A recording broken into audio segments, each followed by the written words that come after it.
In this tutorial, we'll learn how to save your projects for print or web. There's a couple ways to save your photos or projects. The first is by just going up to File, Save As, and then choosing a different type of file. So we can save this as a JPEG, which is great for online because it's a small file size but high quality, or PNG, which is a full quality image but still a smaller file size, or these other options depending on what you're using.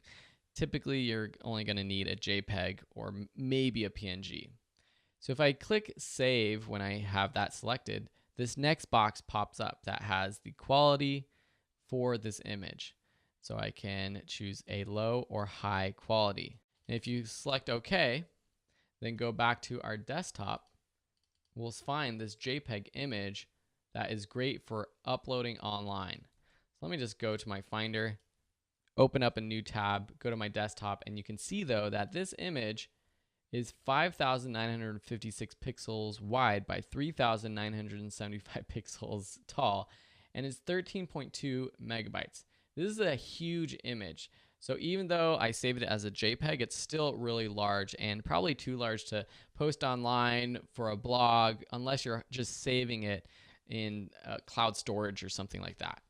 So we want to make this smaller, and instead of going into Photoshop and creating a project that's the perfect size, 1000 pixels by whatever, we can actually do that and actually just export it as at a specific size right from Photoshop. Just go to File, Export, Export As. This is going to bring up another window with different options for your project. Starting over here in the right, actually, we can see the file settings. You can choose the format between PNG, JPEG, GIF, or GIF, depending on how you pronounce it, SVG. I'm just going to choose JPEG. You could change the quality over here, going from 100% to 0. I always leave it at 100%. Then over here, we can change the scale. So the image size, say we change the width to 1000. Because that's maybe what we know we want for posting online. Something like 1000. There we go. And sometimes when you type in a number, it won't let you do that specific number. And so if you do have that problem, you might have to actually create a canvas that is that size in Photoshop. So create a project that is 1000 pixels. See here, we can only go to 999. When I type in 1000, it doesn't allow me to do that. And that's not down here in this canvas. If I go 1000 pixels right here, see what happens is I get a white pixel line on the right side. So I want the canvas size to match the image size. Down below, you have your metadata options, which if you want to save your copyright and contact info, which you can add to in your preferences, you can do that. But we're just going to say none. And then I'm just going to say export all.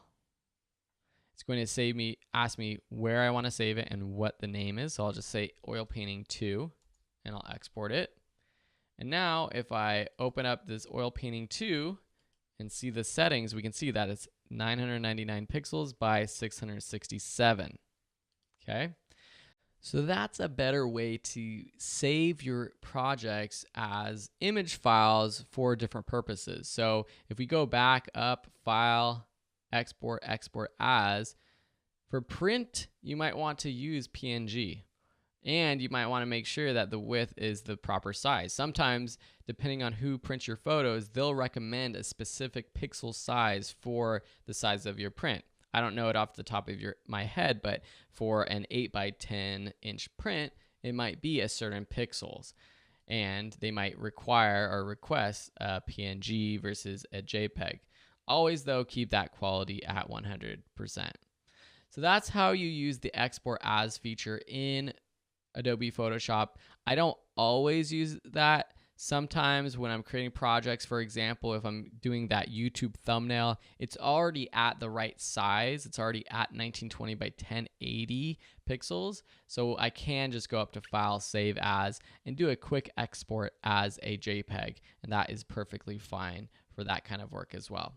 This just gives you a little bit more flexibility.